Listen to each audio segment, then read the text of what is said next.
Hello, my beautiful souls. Welcome sa ating tarot reading sessions. Keep in mind, general reading po ito. Maring mag-resonate, maring hindi. Kunin nyo na lang po kung para sa inyo and leave the rest. Maring mag-shift na energies or magkabaliktad ang sitwasyon.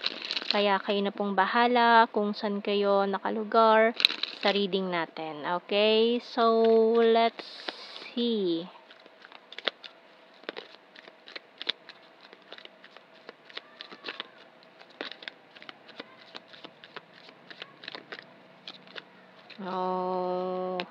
Okay. So we have here the Five of Pentacles, the Hermit card, Four of Pentacles, Page of Wands, ooh, the Sun. Okay, and this Eight of Swords, 8, ayan, Eight of Swords and Eight of Cups, and the Knight of Wands. So yung bottom card natin, the Hierophant. Okay.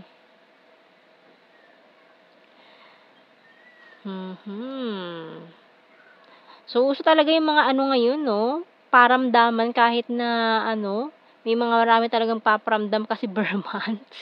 Ayan.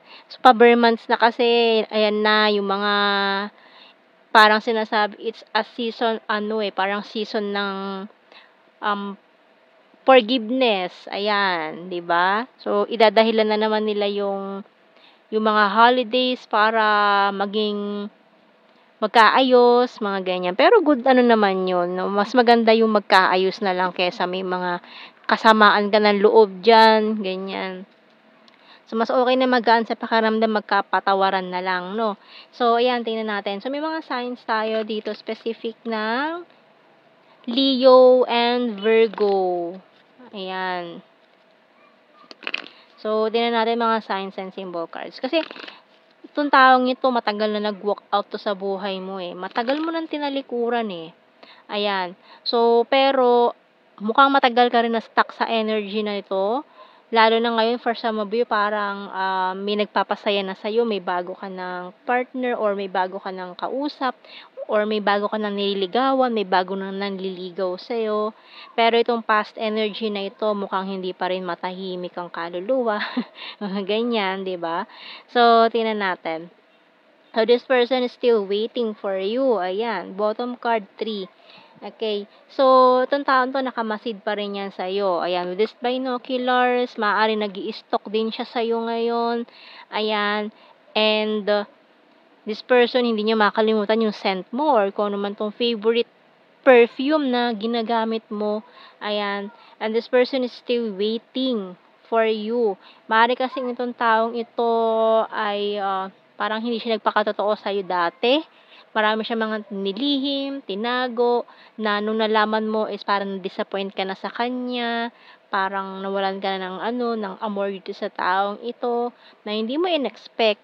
Noong una hindi ka pa naniwala no, sa mga nalaman mo tungkol sa kanya, and then eventually nalaman mo totoo pala yung mga nangyari o yung mga sinasabi ng mga tao. Kasi dati pinagtanggol mo pa siya, parang hindi ka kasi naniniwala sa paninira sa kanya ng ibang tao until one day na nalaman mo yung totoo. So, tingnan natin dito, talagang pinaglaban mo pa siya dati, pero nung nalaman mo na totoo, parang na-disappoint ka sa kanya na ganun pala talaga, na parang sinasabi mo dito na hindi mo siya pala lubusang kilala. Ayan, so, pero mukhang itong taong ito ay na ano din kumbaga, naging aware na rin naman siya na nalaman niya yung mga maling ginagawa niya. Kasi iniisip niya dati na okay lang yun, na hindi siya masama. Pero ngayon parang nare-realize niya na mali talaga. Can we talk? Ayan, usang-uso na naman ngayon ng mga past energy na makikipag-usap, feeling betrayed. Kasi nga, ayan can you forgive me? Ayan, it's a season for forgiveness talaga no? Ayan. And, you're my wish come true. We're compatible to each other. I'm stubborn but practical. I'm a liar. Ayan, no? Talaga, matindi yung nitong hobby na niya yata to. Itong pagsisinungaling na ito, na iniisip niya na common na lang yon, na hindi siya masama.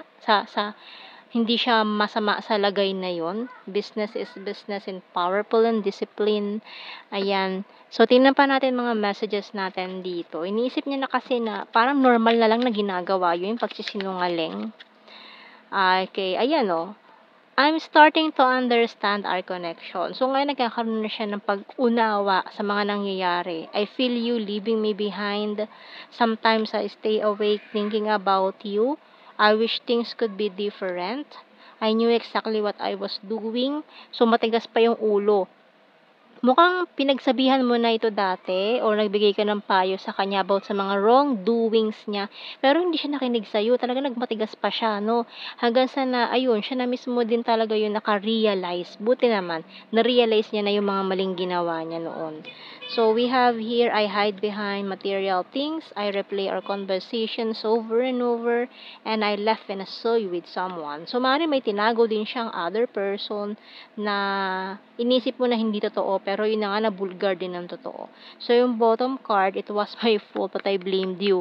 Ayan o, talagang matigas ang ulo nitong taong ito, sinisi ka pa niya sa mga nangyari noon.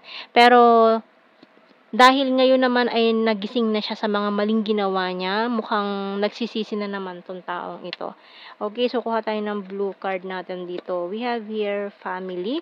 Kasi mukha din kasi na maaaring itong taon to lumaki siya sa family na medyo magulo. Ayan, so we have here the runner. Kasi maaaring hindi niya alam kung anong gagawin niya sa mga ganun or nakagihasnan na niya yung mga ganung gawain. Kaya iniisip niya normal na lang yun. Hindi masama yung ginagawa niyang pagsisinungaling.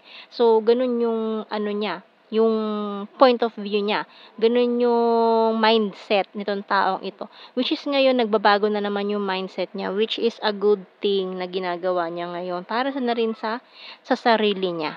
Okay, so kuha tayo ng mga initials natin dito. Kasi yun ang iniisip niya dati. Okay lang yun, hindi yun masama, pero ayun, meron tayong ZA, G, K, H, N, E, J, C, and I, bottom card. Ayan. Kasi kasi iniisip niya siguro na tatanggapin mo pa rin siya, kahit anong mangyari. Pero nung umayaw ka na sa kanya, umiwas ka na, kasi nga mali, alam mo maling ginagawa niya, hindi mo siya kinukonsinte sa mga maling ginagawa niya sa buhay. Maaari kasi may mga pera na rin na involved na inutangan tong taong ito, maaaring ginamit ka pa niya na ano dito para sa mga utang niya or ginamit pa niya pangalan mo or kung ano man ang ginawa nito. Lalo na sa business, ayan, kung itong taong to may ginawang mali sa kanyang business, sa mga business partner niya, may mga pera involved na nagkaroon siya ng problem, and then hindi mo siya kinonsinte sa mga maling ginawa niya. And then, nung iniisip niya kasi na, ayun na nga, na tatanggapin mo pa rin siya kahit ganun. Pero nung umiwas ka sa kanya, kasi nga, ayaw mo syempre madamay, no, sa mga kababalaghan niya. Sa mga problema niya, kaya, ayun, parang umiwas ka. And then, doon niya na rin na-realize na kailangan niyang ayusin ang sarili niya kasi hindi habang buhay na ganun. Paano, wala namang tao magtitiwala sa kanya, walang tao magmamahal sa kanya kung ganun ang gagawin niya. Puro kamalian ang gagawin niya sa buhay niya. So, maaaring ikaw ay isa sa mga nakatulong sa taong ito para magbagong buhay, no, ayusin ang sarili niya. Kaya, malaki ang ambag mo sa taong ito sa pagbabago niya. Okay? So, we have here good heart. Oh. Sweet, May, sexy body, and June. Need more signs, cold city. We also have here travel, Virgo, air sign, Gemini, Libra, Aquarius. May other country, neighbor, mountain card, food lover, perfect smile, rainy season, sarcastic, and quiet person, national capital region, caring, ex-lover, South PH, killer, smile, party, animal, and vulnerable. Okay. So, kasi ikaw ang ano niya, ikaw ang kahinaan niya talaga eh. Ikaw yung isa sa ayaw niyang mawala sa buhay niya. Kaya nung umalis ka, nung umiwas ka sa kanya dahil sa mga maling ginagawa niya, ayun, natuto siya bigla, natauhan siya bigla. Ano? So, ayan ang ating reading, my beautiful souls. Thank you for watching. Take care and God bless. See you in our next reading, guys. Bye-bye.